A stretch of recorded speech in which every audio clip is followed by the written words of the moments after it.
10, 9, 8, 7, 6, 5, 4, 3, 2, 1, 0.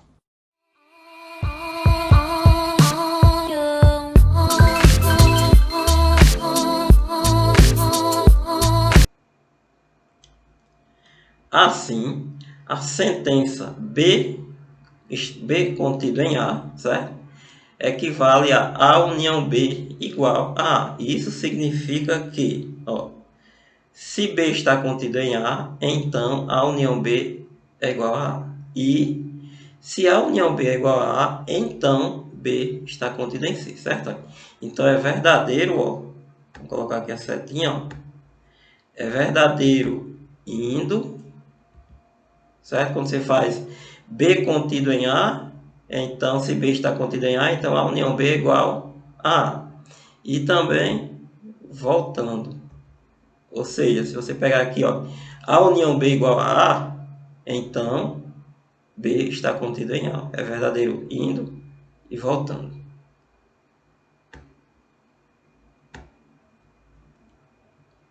Agora, a intersecção de conjuntos. A intersecção de dois conjuntos, A e B, que indicaremos por A inter B, é o conjunto cujos elementos são todos aqueles que pertencem a A e a B. Olha a diferença. Esse I aqui quer dizer o seguinte, que é a um e ao outro ao mesmo tempo. Ou seja, tem que ser os dois ao mesmo tempo. A representação aqui. A intersecção B é formada por elementos X, tal que X pertence a A e X pertence a B. Mais uma vez, o X é a representação genérica de todos os conjuntos da intersecção. E esses elementos, todos esses elementos, eles irão pertencer ao conjunto A e ao conjunto B ao mesmo tempo. Então, tem que pertencer aos dois ao mesmo tempo. Se a intersecção entre A e B é o conjunto vazio, certo? Dizemos que A e B são conjuntos disjuntos. Foi o que nós vimos aqui, voltando aqui, foi o que nós vimos aqui na união, olha. Conjuntos disjuntos é isso aqui, quando não existe a intersecção. A intersecção é essa partezinha aqui, que é formada por elementos que pertencem aos dois conjuntos ao mesmo tempo. Então, nesse caso aqui, como os conjuntos não se tocam, ou seja, não tem elementos pertencentes aos dois ao mesmo tempo, então é dito que a intersecção ela é vazia.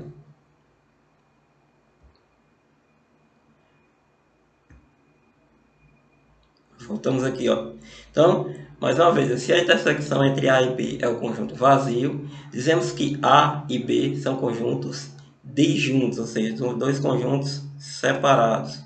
Por exemplo, o exemplo A, sendo o conjunto A formado pelos elementos 5, 6, 7 e 8, e o conjunto B formado pelos elementos 7, 8, 9 e 10, temos que a intersecção B é formada por quem? Pelo 7 e pelo 8. Por quê?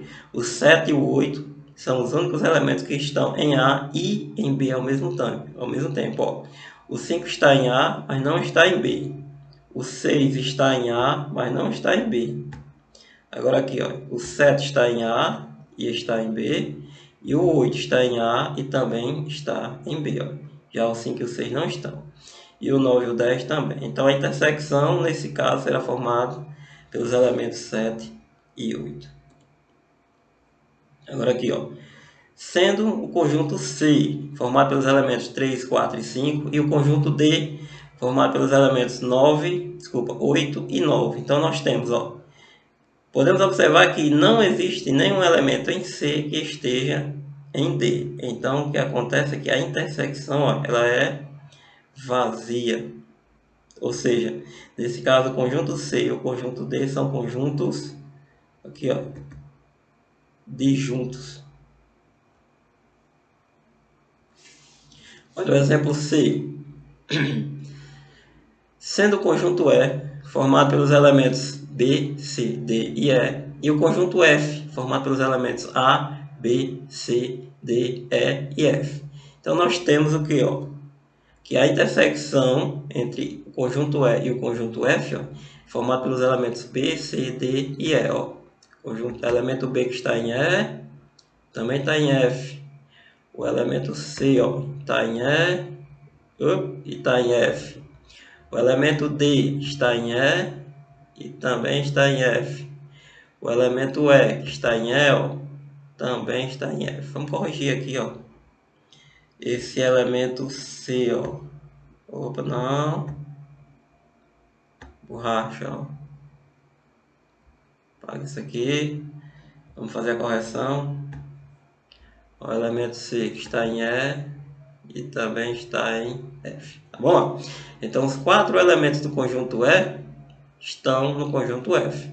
Então podemos observar que nesse caso aqui, a intersecção entre E e F é o próprio conjunto E, certo? Então nesse caso aqui, o conjunto E é subconjunto do conjunto F. Agora o exemplo D. Retomando a tabela da composição química de alguns gases, apresentada no exemplo D, da união de conjuntos, temos que, em relação ao universo dos gases da tabela, M intersecção com N será formado por um único elemento, que é quem? O gás dióxido de carbono, porque ele é o único que tem o carbono, exigido aqui no conjunto M, e deixa eu conferir aqui, e o oxigênio, se eu não me engano, certo? Voltando aqui, então é isso, o carbono que está no conjunto M e o oxigênio que está no conjunto N. Então o que está nos dois ao mesmo tempo é apenas o dióxido de carbono,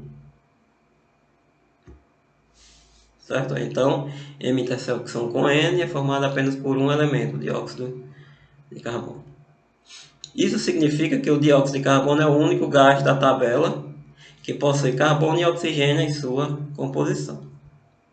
Agora, a representação da intersecção de conjuntos por diagrama de Wien, certo? Então, como representar a intersecção por diagrama de Wien?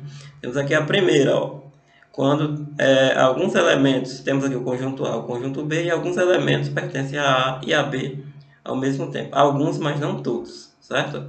Então, toda representação achurrada representa A inter B, ou seja, a intersecção ela é formada por elementos que pertencem aos dois conjuntos ao mesmo tempo, tá bom? Agora, olha esse caso aqui, quando os conjuntos não se tocam, ou seja, não tem elementos pertencentes aos dois ao mesmo tempo.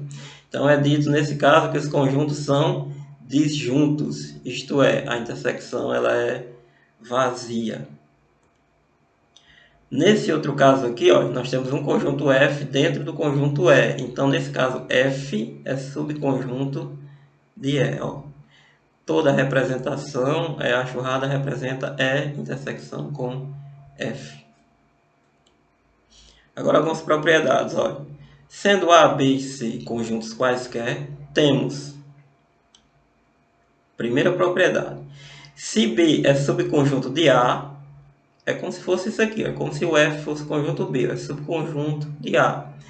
Então, A intersecção com B é igual a B, ou seja, F é subconjunto de E. Então, E intersecção com F é igual a quem? Ao próprio conjunto F, que é essa área achurrada. E se a intersecção B é igual a B, então B é subconjunto de A, certo? Ou seja, se você faz a intersecção e o resultado é um dos conjuntos, então quer dizer que esse conjunto resultado é subconjunto do outro. E aqui vai entrar, mais uma vez, aquela setinha dupla, certo?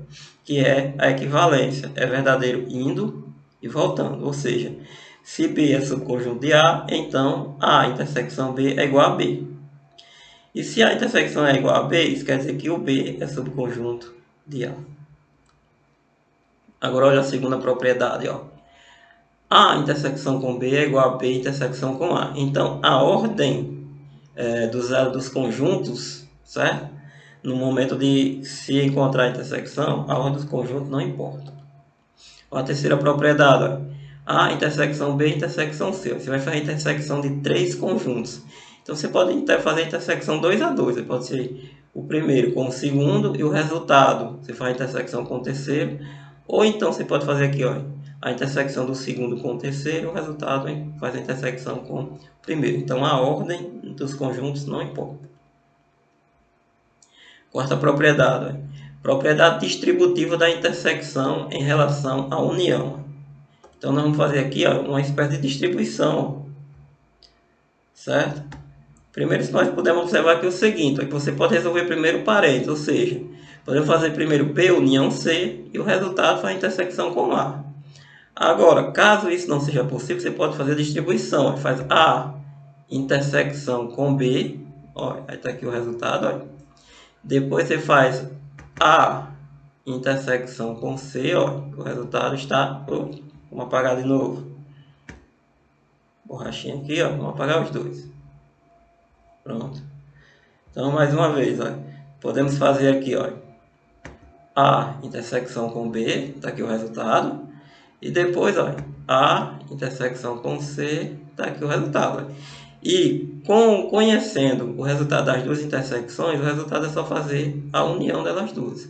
E aí nós teremos aqui, ó, a propriedade distributiva aplicada. A quinta propriedade distributiva da união em relação à intersecção. Ó, nós podemos ver que vai só mudar a ordem desses dois elementos aqui, desculpa, desses dois operadores. Ó. Era primeiro intersecção fora do parênteses, depois a união dentro do parênteses. Agora inverteu. Ó.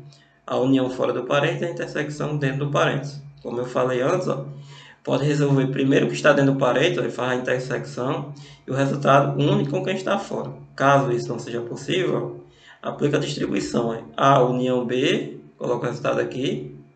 Depois A união C, coloca o resultado aqui.